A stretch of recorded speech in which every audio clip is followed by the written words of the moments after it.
ٹھیک ہے، تو اسکرین شیئرنگ کا کیا آئے گا؟ اسکرین شیئرنگ کا آپشن آ رہا ہے؟ شیئر. ہاں شیئر، اسکرین شیئر اسکرین، ہاں ہاں اس کو کلک کرو اور اس میں اسکرین سلیکٹ کرنے بولے گا۔ ہو رہا ہے.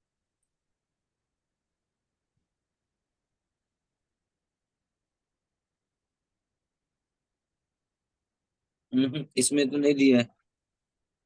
نہیں ہو رہا ہے نہیں، اسکرین جب شیئر؟ وہ اسکرین شیئر کر رہا ہوں نا، ہوں وہ ایپ جو ہے وہ ایپ نہیں اوپن ہو رہا، باقی دوسرے بہت سارے ایپ دکھا رہے ہیں. ہاں وہی، وہ اسکرین جو جتنا آپ کا پیچھے جتنا یہ کھلا ہے نا وہ سارا دکھائے گا، اس میں سے جو اسکرین میں آپ کا جو کتاب ہے اس کو سلیکٹ کر لو، صرف وہی اسکرین شیئر ہوگا۔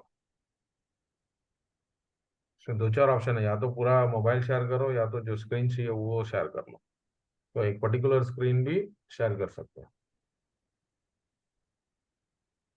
ایسا تو نہیں دکھا رہا ہے اس میں.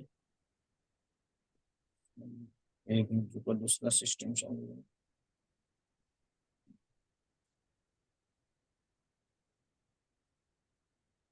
نہیں، وہ پرٹیکولر ایپ نہیں دکھا رہا ہے. وہ الصلاۃ والسلام علیک یا حبیب اللہ وعلی آلک وأصحابک یا نور اللہ صلی اللہ تعالی علیہ وسلم.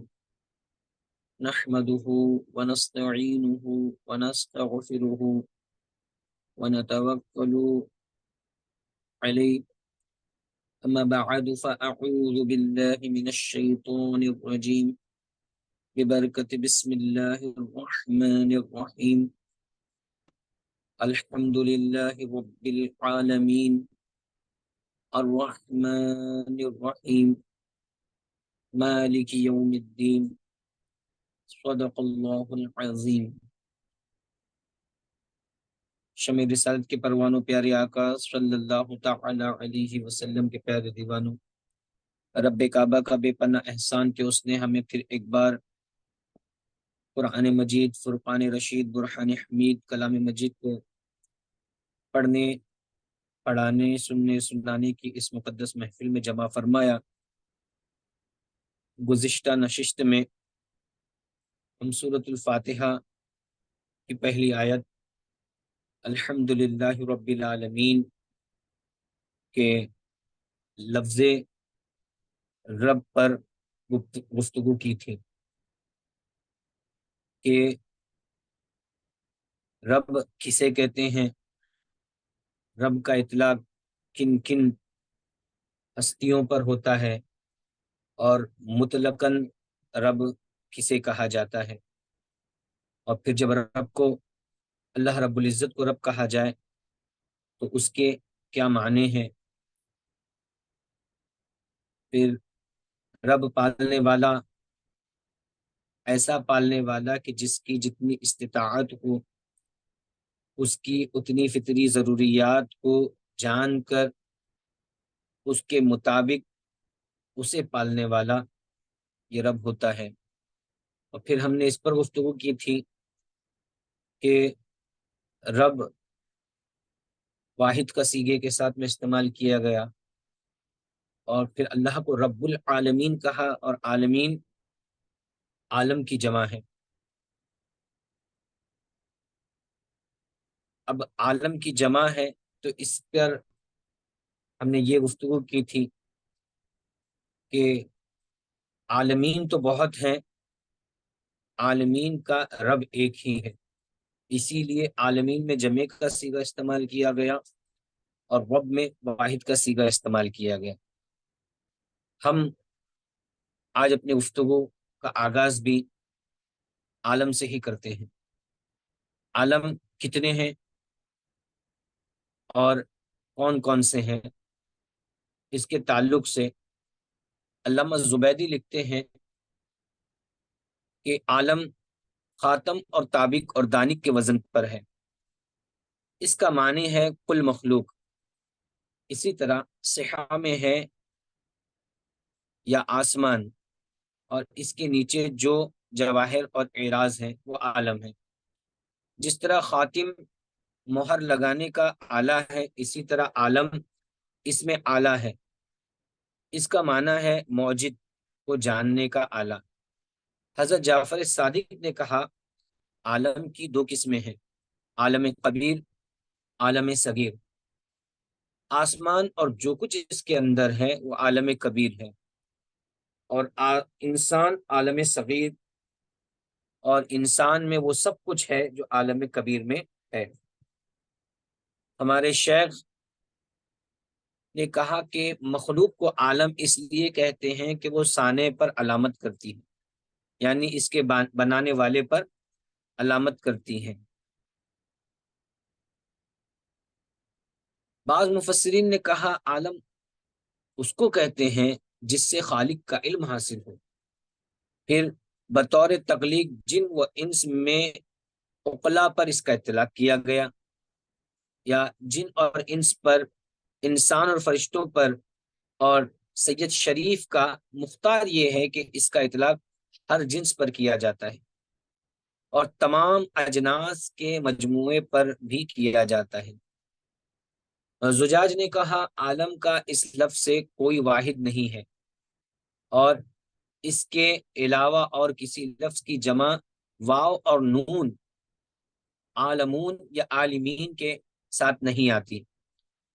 بصائر میں مذکور ہے کہ اس کی جمع اس لیے آتی ہے کہ موجودات کی ہر نوع ایک عالم ہے، مثلا عالم انسان، عالم نار، عالم اجسام وغیرہ وغیرہ۔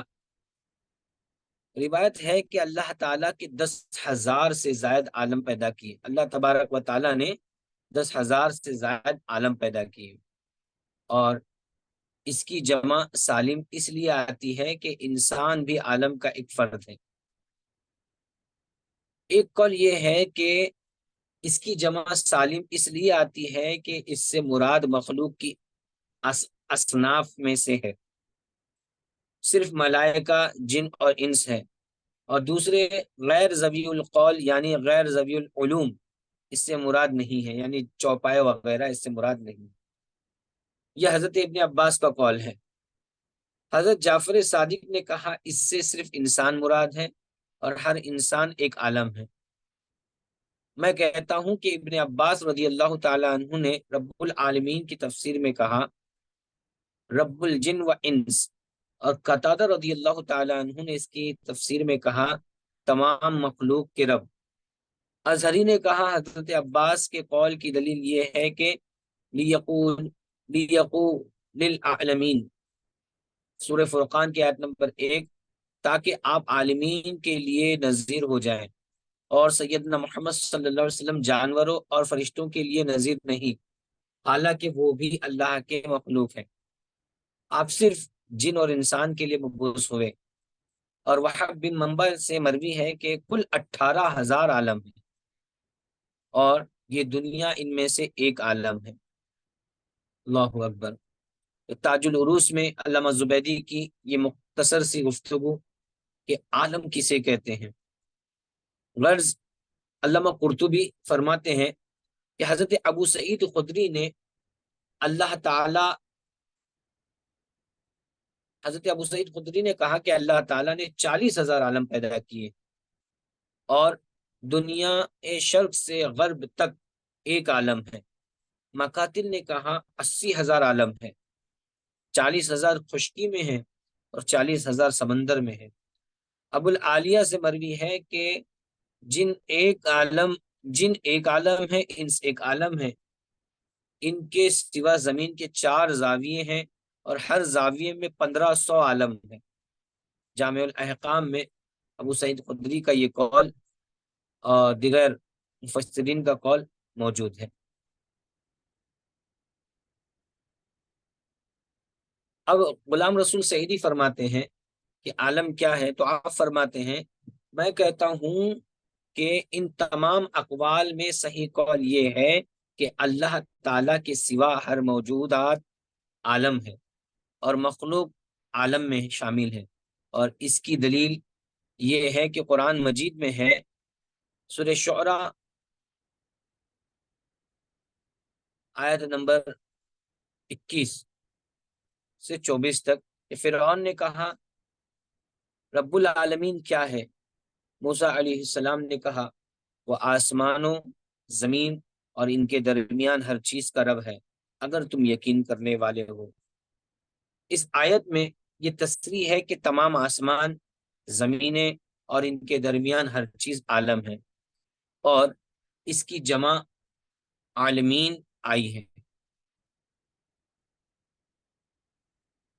اب یہ ہو گیا عالم۔ اس گفتگو سے ماحصل اس گفتگو کا ماحصل یہ ہے کہ عالم کتنے ہیں۔ اب جب ہمیں عالم کے بارے میں پتہ ہوگا تب ہمیں پتہ چلے گا کہ رب تبارک و تعالی رب العالمین ہے، یعنی چاہے وہ 18 لاکھ ہو یا 18,000 ہو یا 40,000 ہو یا 80,000 ہو، عالم جتنے بھی ہو سب کا رب ایک ہے، اللہ وحدہ لا شریک، اور وہ ایک تنہا ہر ایک کو پال رہا ہے، تمام انسانوں کو ان کی استطاعت کے مطابق پال رہا ہے، تمام جانوروں کو ان کی استطاعت کے مطابق پال رہا ہے، تمام فرشتوں کو ان کی استطاعت کے مطابق پال رہا ہے، تمام پرندوں کو ان کی استطاعت کے مطابق پال رہا ہے، تمام چرندوں کو ان کی استطاعت کے مطابق پال رہا ہے، تمام حیوانات کو ان کی استطاعت کے مطابق پال رہا ہے، تمام نباتات کو اللہ تبارک و تعالی ان کی استطاعت کے مطابق پال رہا ہے۔ جو آسمانوں میں ہے جن کو ہم نہیں جانتے، اللہ انہیں عالم میں وجود بخش کر انہیں بھی پال رہا ہے۔ جو سمندروں کی کھائیوں میں ہے، اللہ تبارک و تعالی انہیں بھی پال رہا ہے، اور کیسا پال رہا ہے؟ جیسا اس کی ضرورت ہے، جیسا اس کی فطری تقاضے ہے۔ اگر ویل مچھی، ویل چونکہ اسے بعض نے مچھلی کہا ہے، بعض نے جانور کہا ہے، تو ویل سمندری جانور ہے۔ اب یہ کئی ٹن کھانا ہر روز کھاتا ہے، ہر روز اتنا ٹن کھانا کھاتا ہے، اور اللہ تبارک و تعالیٰ نے ایسی سینکڑوں ویلیں سمندروں میں رکھی ہے جو کئی منو کھانے کھا لیتی ہوں گی، لیکن کبھی ایسا محسوس نہیں ہوتا کہ سمندروں میں سے کچھ چیزیں کم ہو گئی ہے یا کچھ گھاس پھوس کم ہو گئی ہے۔ دنیا میں ہزاروں لاکھوں بکریاں ہیں جو نباتات چرتی ہیں، زمین میں چرتی ہیں، اور چرنے کے بعد میں کبھی ایسا محسوس نہیں ہوتا کہ سارے بکریوں نے مل کر دنیا کی ہریالی کھا لی ہو۔ کبھی ایسا نہیں ہوا کہ وحشی جانور جو چوپائے ہیں ان کا شکار کرتے ہیں، اور کبھی ایسا ہم نے سنا نہیں کہ ان وحشیوں نے اس طریقے سے شکار کر لیا کہ دنیا میں کوئی بکری یا ہرن یا کوئی بھی چوپائے بچے نہیں۔ تو جس کی جتنی ضرورت ہے، گزشتہ ہفتے ہم نے اس کی کچھ مثالیں بھی دی تھی۔ ایک بیج زمین میں گرا دیا جاتا ہے، پھر زمین میں وہ پھول جاتا ہے، پھولنے کے بعد وہ ہر طرف سے پٹک جاتا ہے، پٹک سکتا ہے، لیکن اللہ تعالیٰ کی حکمت بالغہ کی وجہ سے وہ صرف اوپر اور نیچے سے ہی پھٹتا ہے۔ اوپر سے پھٹ کر اس میں سے ایک جز زمین کو پھاڑ کر نکلتا ہے اور درخت بن جاتا ہے، اس میں شاخیں پھوٹتی ہیں، پھر ان شاخوں میں پھول کھلتے ہیں، اور پھر پھل بنتے ہیں، اور پھر پھلوں میں چھلکا بنتا ہے، مغز بنتا ہے، مغز میں روغن ہوتا ہے، اور پھر بیج کے نیچے سے جو جز زمین کو پھاڑ کر نکلا ہے وہ جڑ بنتی ہے، اور زمین کی گہرائیوں میں راستہ بناتی ہوئی، اور وہ جڑیں نکل جاتی ہیں اور مٹی اور پانی سے اپنی طبعی غذا حاصل کر کے پورے درخت کو پہچانتی ہے اور اس کو سرسبز و شاداب رکھتی ہے۔ یہ سارا نظام جو ہے یہ کون چلا رہا ہے؟ یہ رب تبارک و تعالی چلا رہا ہے۔ یہ کون ہے کہ جس نے اس بیج میں یہ طاقت دی کہ وہ صرف اوپر اور نیچے سے پھٹے؟ یہ رب تبارک و تعالی ہے۔ وہ کون ہے کہ معمولی سی بیج چٹانوں کو، اور معمولی سی بیج پانیوں کو، معمولی سی بیج اوپر دبی ہوئی مٹی کو چیرتے ہوئے باہر نکلے اور کمزور سی کوپل بن کر نکلے اور مضبوط سا درخت بن جائے؟ تو یہ کوپل سے لے کر درخت تک کا جو سفر ہے اور اس کے بعد پھلوں کا لگنا، یہ کون کر رہا ہے؟ یہ واقعی میں یہ رب تبارک و تعالیٰ کی ذات ہے کہ اس پھول کو کس طریقے سے پروان چڑھا رہا ہے کہ اگر وہ چھوٹی سی کلی ہے تو وہ ہواؤں سے اسے جھونکے دے رہا ہے، سورج کی روشنیاں اسے ہلا رہی ہے، شبنم اور بارش اسے پلا رہی ہے، اور پھر دھوپ اسے سیک رہا ہے، چاندنی اسے اگا رہی ہے، گرز کے ایک کوپل کھل رہی ہے، ایک درخت کا پتا کھل رہا ہے، اور ایک چھوٹی سی بیج اپنی نشو نما کر رہی ہے، لیکن ساری کائنات مل کے اسے پال رہی ہے۔ کس طریقے سے اسے ہوا سنبھال رہی ہے، کس طریقے سے اسے چاند سنبھال رہا ہے، کس طریقے سے اسے سورج سنبھال رہا ہے۔ اب یہ دیکھیے، یہ تو میں نے ایک چھوٹے سے بیج اور بیج سے نکلنے والے دانے، اور پھر اس کے بعد میں وہ بنتا ہوا درخت بن گیا، تو اس کی میں نے ایک مثال دی۔ ایسے ہی دنیا میں ہزاروں مرد ہیں، ہزاروں عورتیں ہیں، مردوں کے ایک قطرے سے ایک قطرہ نکل کر رحم مادر میں جاتا ہے، اور اس کے بعد میں وہ خون لگتا ہے، پھر اس میں گوشت بنتے ہیں، پھر اس میں ہڈیاں بنتی ہیں، پھر رگیں بنتے ہیں، مختلف اعضاء بنتے ہیں، پھر ان میں الگ الگ اثرات کی قوتیں رکھی جاتی ہے، آنکھ میں دیکھنے کی قوت رکھی جاتی ہے، کان میں سننے کی قوت رکھی جاتی ہے، زبان میں گویائی کی قوت رکھی جاتی ہے۔ تو سبحان اللہ سبحان اللہ، وہ جس نے ہڈیوں میں سماعت، چربی میں بصارت، اور گوشت کے لیے ایک ٹکڑے میں گویائی رکھی، ماں باپ کے دل میں ایسا جذبہ رکھا کہ انہوں نے اپنے سکھ اور آرام کو چھوڑ کر اس بچے کی پرورش کی، ماں کے سینے میں اس بچے کے لیے متوازن غذا دودھ اتاری، باپ کے دل میں ان بچوں کو پالنے کی شفقت اتاری، اور اسی طریقے سے تدریجاً اللہ تبارک و تعالیٰ کے دیے ہوئے کرم سے یہ بچے بھی پل رہے ہیں۔ اسی طریقے سے آپ جانوروں کی بات کر لیں، اسی طریقے سے آپ تمام نباتات کی بات کر لیں، اور کئی مثالیں آپ دیکھ سکتے ہیں کہ کس طریقے سے اللہ تبارک و تعالی اس ساری کائنات کو پال رہا ہے، اور جس کی جتنی ضرورت، جو جیسا کھاتا ہے اس کو ویسی خوراک مہیا کرتا ہے، جو جتنا کھاتا ہے اس کو اتنی خوراک مہیا کرتا ہے۔ دیکھیے، میں نے گزشتہ ہفتے بھی یہ مثال دی تھی کہ کبھی ایسا نہیں ہوا کہ مرغی کو اتنا چارہ ڈال دیا جائے کہ وہ مور بن جائے، زیادہ چارہ ڈالنے سے کبھی وہ مور بن جائے، ایسا نہیں ہوا، یا مور جتنی بڑی ہو جائے، ایسا کبھی نہیں ہوا، اور نہ ہی ہاتھی کو کم غذا دینے کی وجہ سے وہ چوہے جیسا ہو جائے، یہ بھی کبھی نہیں ہوا۔ تو ہاتھی کی غذا کتنی ہے اور کتنے میں اس کا گزر بسر ہو جائے گا، یہ رب تبارک و تعالی بہتر جانتا ہے اور بہتر جاننے والا ہے، اور اس نے ان تمام چیزوں کو پالا۔ میرے پیارے آقا صلی اللہ تعالی علیہ وسلم کے پیارے دیوانوں، اللہ تبارک و تعالی تدریجاً ان کو پالتا ہے، ان کی تربیت کرتا ہے، بڑھا رہا ہے، اور جب وہ اپنی نشو و نما کے کمال طبعی کو پہنچ کر بالغ ہو گیا بچہ، اس کو شعور اور پختہ عقل کامل ہو گئے، تب کہا اب ہماری نعمتوں کا شکر ادا کرو، ہمارے ان کمالات کی حمد و ثنا کرو جن کے نتیجے میں تم اس کمال طبعی تک پہنچے ہو۔ دیکھو، اس نے تمہارے چلنے کے لیے زمین بنائی، تمہارے سانس لینے کے لیے ہواؤں کے نظام بنائے، سمندریں روا دوا کیے، تمہارے پینے کے لیے آسمان سے پانی اتارا، زمین کی تہوں میں چشمے جاری کیے، تمہیں روشنی پہنچانے کے لیے دن بنائے، تمہارے آرام کے لیے رات بنائی، سورج کی حرارت سے تمہاری کھیتیاں پکتی ہے، چاند کی کرنوں سے ان میں ذائقہ پیدا ہوتے ہیں۔ کیا اللہ تعالیٰ کے ان تمام احسانوں اور نعمتوں کو دیکھنے اور غور کرنے کے بعد تمہارے دلوں میں اس کی حمد و ثنا کرنے اور اس کا شکر بجا لانے کا کوئی جذبہ نہیں پیدا ہوتا؟ سبحان اللہ۔ دنیا میں انسان کسی شخص کی چار وجہوں سے تعریف کرتا ہے، یا اس لیے کہ وہ شخص اپنی ذات و صفات میں کامل ہے اور عیوب اور نقائص سے بری ہے، یعنی اس کے اندر کوئی خامیاں نہیں ہے، ساری خوبی ہے تو اس کی تعریف ہوتی ہے، خواہ اس نے اس انسان پر کوئی احسان کیا ہے یا نہیں کیا ہے، وہ محض کمال ذات کی وجہ سے اس کی تعریف کرتا ہے۔ دوسری وجہ یہ ہے کہ اس نے کسی شخص پر ماضی میں احسانات کیے ہوں گے اور انعامات دیے، تو وہ ان گزشتہ احسانوں کی وجہ سے اس کی تعریف کرتا ہے۔ تیسری وجہ یہ ہے کہ وہ مستقبل میں اس سے انعام کی توقع رکھتا ہوگا، یعنی کہ میں ایسا کروں گا اور اس کا بھلائی کا کام کروں گا تو وہ مجھے یہ دے گا، وہ مجھے یہ، یعنی توقع مستقبل کی لگائے رکھتا ہے۔ چوتھی وجہ یہ ہے کہ وہ اس کے غیظ و غضب اور اس کے قہر اور اس کی قدرت سے ڈر کر اس کی تعریف کرتا ہے. جیسے کہ بادشاہوں کی تعریف لوگ کیا کرتے تھے کہ بادشاہ ہمیں ہلاک نہ کر دے، ہماری گردن نہ مار دے.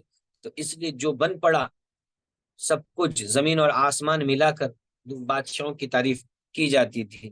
تو گویا اللہ تعالیٰ کا ارشاد ہے، اگر تم کمال ذات کی وجہ سے کسی کی حمد و ثنا کرتے ہو تو میری ذات کامل ہے، سبحان اللہ، سو میری حمد کرو. اور اس کی طرف الحمدللہ سے اشارہ ہے. اور اگر گزشتہ نعمتوں کی وجہ سے حمد و ثنا کرتے ہو تو ساری نعمتیں میں نے دی ہے، میری تعریف کرو. میں ہی آیت رب العالمین، اور اس آیت میں رب العالمین میں اس کی طرف اشارہ کیا ہوا ہے. اور اگر مستقبل میں نعمتیں حاصل کرنے کے لیے تعریف کرتے ہو تو میں الرحمن الرحیم ہوں، سو میری حمد کرو. اور اگر ڈر اور خوف کی وجہ سے حمد و ثنا کرتے ہو تو تب بھی میری حمد و ثنا کرو، کیونکہ میں ہی مالک یوم الدین ہوں، سبحان اللہ. یعنی ان تین آیتوں میں آپس میں ربط کس طریقے سے اللہ تبارک و تعالیٰ نے کہا. سب سے پہلے الحمدللہ کہا، تو الحمدللہ اللہ کی تعریف اس وجہ سے کی جائے کہ وہ تمام کمالات اور تمام کمالات کا مجموعہ ہے اور احسن ہے، اس وجہ سے اس کی تعریف کی جائے.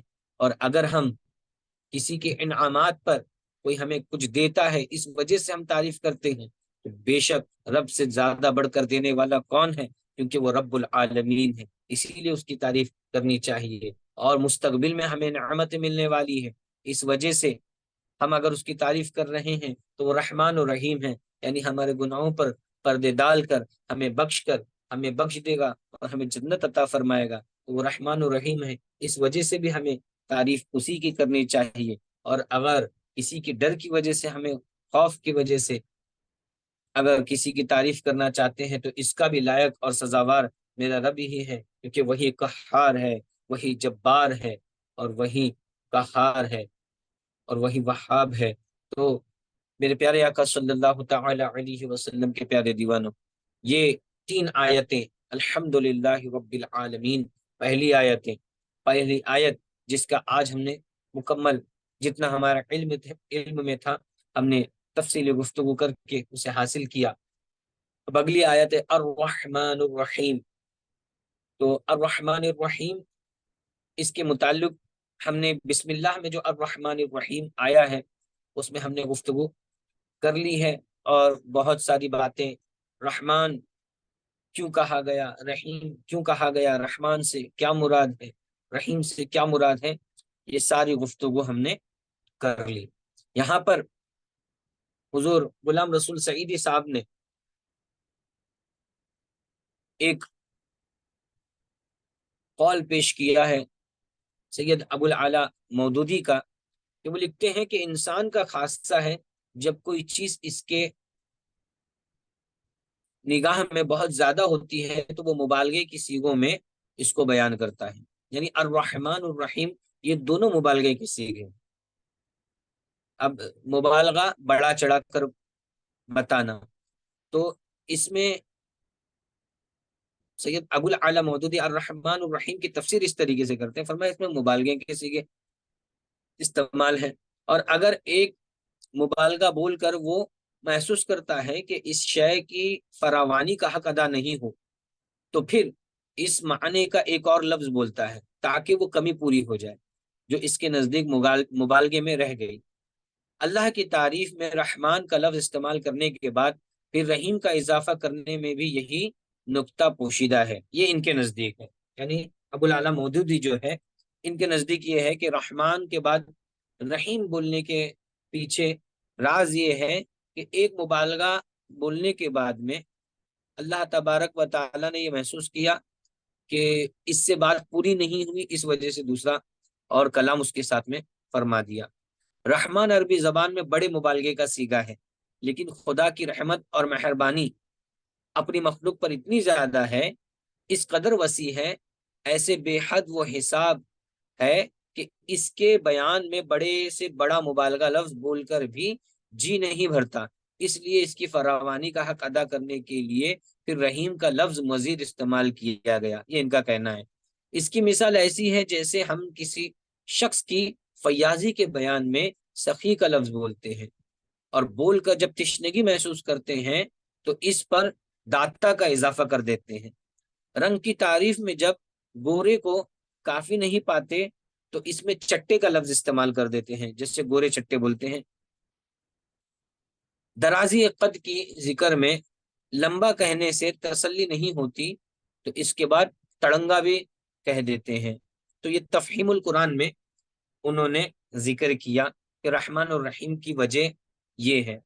جبکہ غلام رسول سعیدی صاحب فرماتے ہیں کہ ہمارے شیخ علامہ سید احمد سعید کاظمی قدس سرہ العزیز نے اس پر دو اعتراض کیے ہیں۔ اول یہ کہ اگر کسی اہم چیز کا بیان مبالغے کی صیغوں سے کرنا انسان کا خاصہ ہے تو اس کو اللہ کے کلام پر منطبق کرنا درست نہیں، کیونکہ خاصہ کی تعریف یہ ہے کہ وہ جس چیز کا خاصہ ہو اسی میں پایا جاتا ہے، جس چیز کا خاصہ ہو اسی میں پایا جاتا ہے، دوسرے میں نہیں پایا جاتا۔ دوسرا اعتراض یہ ہے کہ الرحمن الرحیم کی مثال گورے چٹے لمبے تڑنگے سے دینا صحیح نہیں ہے، کیونکہ الرحمن الرحیم دونوں مبالغے کے صیغوں میں اور گورے چٹے لمبے تڑنگے میں سے کوئی لفظ بھی مبالغے کا صیغہ نہیں ہے۔ اس لیے ایسی باتیں اللہ کی شان کے لیے، اللہ کی شان میں ایسی باتوں کا کرنا یہ درست نہیں۔ یہ سید سعید احمد کاظمی کا قول ہے۔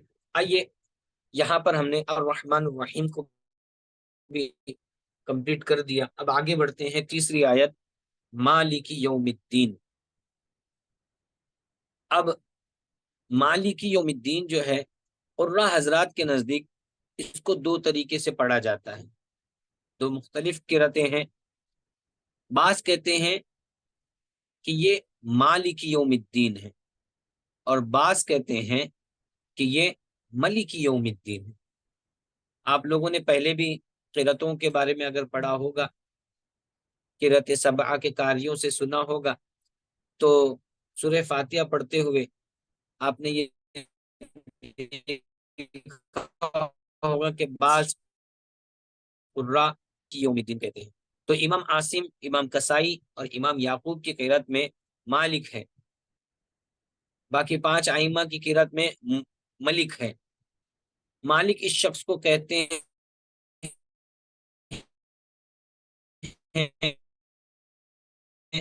جو اپنی مملوک چیزوں میں جس طرح چاہے تصرف پر کا امر نہیں نافذ کرتا ہوں۔ قرآن مجید کی بعض آیت مالک کی موافقت میں ہے اور بعض ملک کی۔ تو بعض آیتوں میں اللہ تبارک و تعالیٰ، جیسے سورہ آل عمران آیت نمبر 26 میں اللہ تبارک و تعالیٰ فرماتا ہے اے اللہ کے ملک کے مالک، اے اللہ ملک کے مالک، تو جس کو چاہتا ہے چھین لیتا ہے، اور تو جس کو چاہتا ہے عزت دیتا ہے، اور تو جس کو چاہتا ہے ذلت میں مبتلا فرما دیتا ہے، اور تمام بھلائی تیرے لیے ہے۔ یہاں پر ملک کہا گیا اللہ کے لیے، اور آیت نمبر سورۃ الانفطار آیت نمبر 19 میں اللہ تبارک و تعالیٰ فرماتا ہے یہاں پر کہ یہ وہ دن ہے جس میں کوئی شخص کسی شخص کے لیے کسی چیز کا مالک نہیں۔ یہاں پر لفظ مالک استعمال ہوا ہے، مالک نہیں، اور اس دن اللہ ہی کا ہے۔ اور بھی بہت مقامات پر سورۃ المؤمن آیت نمبر 16 میں لمن الملک اليوم اس طریقے سے فرمایا اللہ واحد القہار، آج کس کی بادشاہی ہے۔ یہاں پر بادشاہی کے لیے بھی استعمال ہوا کہ آج کس کی بادشاہی، اللہ کی جو واحد ہے، سب پر غالب ہے۔ بہرکیف زیادہ مشہور جو قرأت ہے وہ مالک یوم الدین ہے، جو اکثر قراء اسے اسی طریقے سے پڑھتے ہیں۔ علامہ آلوسی لکھتے ہیں عرف میں طلوع شمس سے لے کر غروب شمس تک کے زمانے کو یوم کہتے ہیں۔ اب مالک اور ملک کے بارے میں ہم نے پڑھا. اب مالکی یوم الدین، اب یوم کسے کہتے ہیں؟ علامہ آلوسی فرماتے ہیں طلوع عرف میں عام طور پر طلوع شمس یعنی جب سے سورج نکلے لے کر غروب شمس تک، اور جب تک سورج ڈوب جائے، اس کو کیا کہتے ہیں؟ اس زمانے کو، اس دور کو یوم کہتے ہیں. اور آمش کے سوا اہل سنت کے نزدیک شریعت میں طلوع فجر ثانی سے لے کر غروب شمس تک کے وقت کو یوم کہتے ہیں. اور یوم قیامت اپنے معروف معنی میں حقیقت شریعہ ہے. یعنی مطلب یہ ہے، علامہ آلوسی فرماتے ہیں کہ یوم کہا گیا ہے کہ سورج کے نکلنے سے لے کر سورج کے ڈوبنے تک کے ٹائم کو، اس وقت کو یوم کہتے ہیں. تو قیامت کے دن کو یوم کہنا یعنی یہ بھی جو ہوگا، یہ جس طریقے سے دن ہوتا ہے اسی طریقے سے ہوگا. یعنی اس میں سورج چمکتا ہوگا تو دن جس طریقے سے گزارا جاتا ہے تو قیامت کا دن بھی دن ہوگا، نہ کہ وہ رات ہوگی. اب یوم قیامت ہمارا ایک دن، اگر ہم سورج سے نکلنے سے سورج کے ڈوبنے تک اگر مانے تو کبھی یہ 12 گھنٹے کا ہوتا ہے، کبھی 11 گھنٹے کا ہوتا ہے، کبھی 13 گھنٹے کا ہوتا ہے، کبھی 14 گھنٹے کا ہوتا ہے. مختلف ہوتا ہے سورج کے نکلنے کا ٹائمنگ اور اس کے ڈوبنے کے ٹائمنگ کے اعتبار سے. تو قیامت کا جو دن ہوگا یہ کتنے ٹائم کا ہوگا؟ سبحان اللہ، یہ بھی جاننے والی بات ہے کہ قیامت کا دن جو ہوگا یہ کتنے وقت کا ہوگا.